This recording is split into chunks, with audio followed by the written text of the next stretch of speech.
Alright, this is another Insomniac movie rambling. Alright, now for my first movie, I watched a couple movies this weekend, and actually more than these ones, but I saw Restrepo, The Other Guys, Takers, and the remake of a 1980-something movie, Clash of the Titans. Now, let's just start off with the easy one, Takers.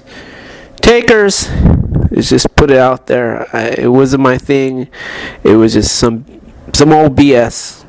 I didn't really appreciate it. I thought that it was just your average run-of-the-mill OG style hostage taker deal. Hostage taker. What is it called?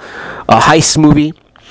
It felt like there are good performances by some of the leads in this movie. There are some notable things about this movie that I think that had they been put together in a less flashy, more in-depth style, I would have been more into it. But other than that, I was playing my first-person shooter knockoff from Call of Duty while I was watching this movie, and it was this. Honestly, Takers. It was like, what a waste of time. Let's move on. Let's go on to another one. Clash of the Titans, the remake. All right, Clash of the Titans, the remake. You get a chance to, hey, check it out.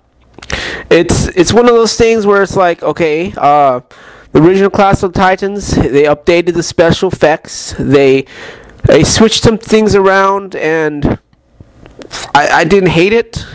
It was one of those things, and it actually wasn't, it wasn't one of those things that stuck around my mind the next couple days, thinking, such a great movie is Clash of Titans remake. Why don't they remake more movies from the 80s with that one dude? But it didn't bother me. It was just like, okay, what's next? It's your average. The special effects weren't that bad. Some of the action sequences, the fight sequences, weren't that bad either. It really wasn't that bad. Let's just move on. The Other Guys. I saw The Other Guys from a recommendation from my boss. He told me, hey, if you want to see a very funny movie, watch The Other Guys. It's the best. And I'm like, okay, I'll watch The Other Guys. Check it out. And quite honestly, there were some bits of this movie that were funny. They made me laugh a little bit. And Will Ferrell, he's done quite a bit of. Sometimes he's been doing the same role over and over again. This was, if you've seen one Will Ferrell movie, in a lot of ways you've seen them all. I have to give props out to Mark Wahlberg. He was funnier than when he was in that M. Night Shyamalan movie. And it seems like, if he had just put those same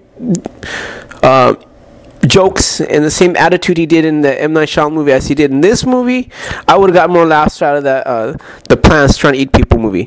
But this movie, honestly, it wasn't that bad. It was like, you know what? Okay, I wanted to laugh. I wanted to have a few laughs. I want to see something stupid. It was really surprising that Sam Jackson and Dwayne "The Rock" Johnson weren't in the movie as much as the other. As I would thought they were going to be in there a little bit more, but they had David Wayne's son in the movie, had a big part in there. Other guys, not too bad. Now, Restrepo. This is a documentary based upon soldiers going into the I believe it's I forgot the name of the valley in Afghanistan. They were stationed there for, it seemed like a while, like a year.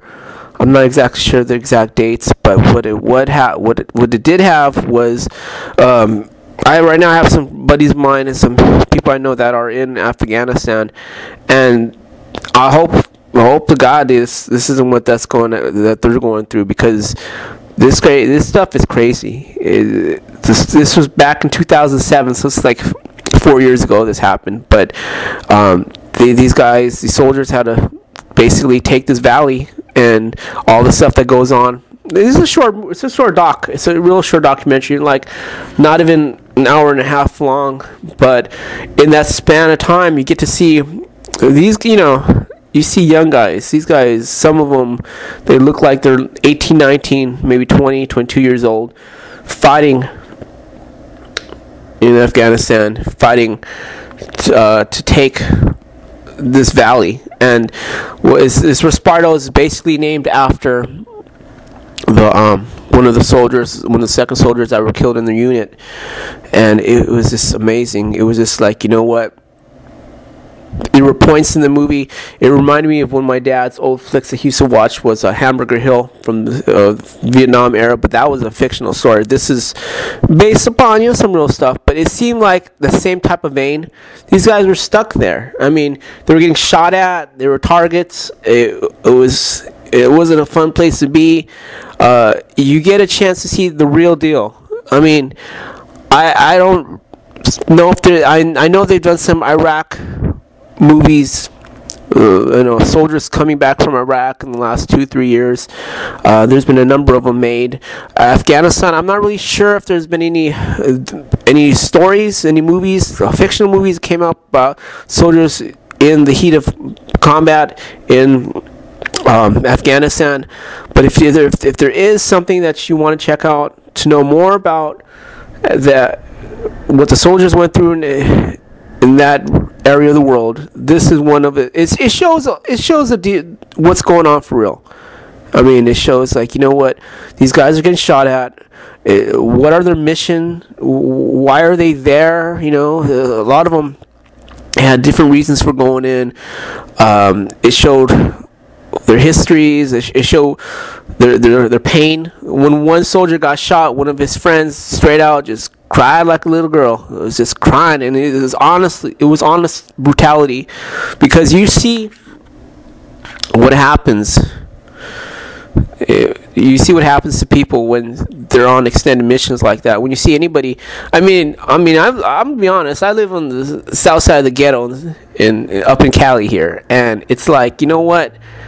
I hear the same kind of gunshots all the time. But at least those guys had like some body armor and stuff like that, and man, it's just nuts. But pray for my friends that they get out safely. And anyway, this has been another Insomniac Movie Ramble. Until next time, see ya.